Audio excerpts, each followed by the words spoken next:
আসসালামু আলাইকুম। স্বপ্নযাত্রায় আপনাদের সকলকে স্বাগত জানাচ্ছি। আমি রাসেল মুসাফির। কিছুদিন আগে গিয়েছিলাম বান্দরবনের রুমা উপজেলার সেই ঐতিহাসিক কেওক্রাডং পর্বতের চূড়ায়, আর সেটা অবশ্যই মোটরসাইকেল নিয়ে। যারা মোটর বাইক চালাতে ভালোবাসেন তারা জানেন পাহাড়ে রাইড করার কি অভিজ্ঞতা, কতটা ভালো লাগে। আর আমাদের দেশে যেহেতু পাহাড় খুব কম, শুধুমাত্র এই পার্বত্য চট্টগ্রামে আসলেই পাওয়া যায়, সে কারণে সারা বাংলাদেশ থেকে এখানে আমরা আসি এবং এই পাহাড়ে আমরা বাইক চালিয়ে আনন্দিত হই, রোমাঞ্চিত হই, শিহরিত হই।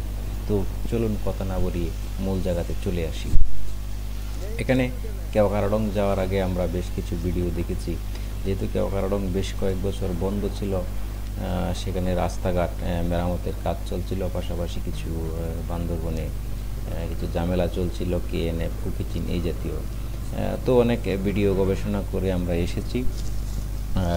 শুরু হওয়ার কিছুদিন পরেই শুরু হয়েছে, মনে হয় 2 তারিখ থেকে আমরা এসেছি, সম্ভবত 15 কি 20 তারিখ।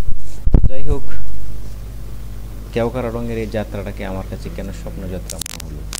এর আগে আমি বান্দরবনের প্রায় প্রত্যেকটা জায়গায়, নীলগিরি, নীলাচল, চিম্বুক পাহাড়, ডিম পাহাড় বলেন, এছাড়াও রাঙামাটি, খাগড়াছড়ি, সাজেক, সব জায়গাতে গিয়েছি, কিন্তু সেটা আমার কাছে স্বপ্নের মতো মনে হয়নি। ভালো লেগেছে, রোমাঞ্চিত হয়েছে, শিহরিত হয়েছি, কিন্তু এই কেওক্রাডং যাত্রাটা আমার কাছে যথেষ্ট স্বপ্নযাত্রার মতো মনে হয়েছে।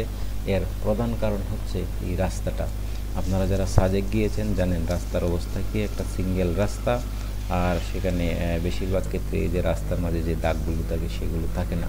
এই দাগগুলো থাকলে কিন্তু রাস্তাটা অনেক সুন্দর দেখায় এবং রাতের বেলা গাড়ি চালানোর জন্য খুব সহায়ক। আর একমাত্র কেওক্রাডংয়ের রাস্তাটাই হচ্ছে 2 লেনের। এছাড়াও রাজস্থলে যে ফারোয়া রুটটা করা হয়েছে সেখানে অনেক জায়গা 2 লেনের। তো আসলে 2 লেনের রাস্তা আমি মনে করি পাহাড়ের প্রত্যেকটি জায়গাতেই করা উচিত। সিঙ্গেল রাস্তায় খুব সমস্যা এবং ভয়ঙ্কর। যেমন আমাদের ডিম পাহাড় রুটটা একটু বড় করা হয়েছে আগের থেকে। কিছুদিন আগে আসলাম, আগে যে একদম ছোট ছিল এবং খুবই ঝুঁকিপূর্ণ ছিল। আসলে আমরা যে ভিডিও দেখি, যে কথা শুনি, এগুলো আসলে অনেক কিছুর উপর নির্ভর করে। আপনি একটা রাস্তা কেন ভয়ঙ্কর হয়ে ওঠে? শুধু উঁচু নিচু হলেই কি ভয়ঙ্কর? ভাই, আমাদের দেশের পাহাড়গুলোর সর্বোচ্চ উচ্চতা 3500 বা 4000 ফুট। আর আপনি যদি মালয়েশিয়া যান, ইন্ডিয়া যান, তাহলে এরকম 5000 6000 ফিট পাহাড়ের উপরে ওদের শহর রয়েছে, ওদের বাড়ি গাড়ি রয়েছে প্রচুর, অনেক জায়গা।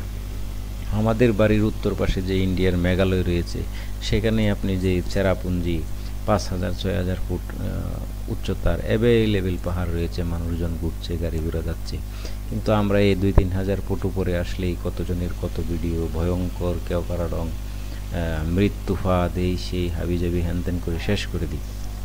তো বাস্তবতাটা মোটেও সেরকম নয়।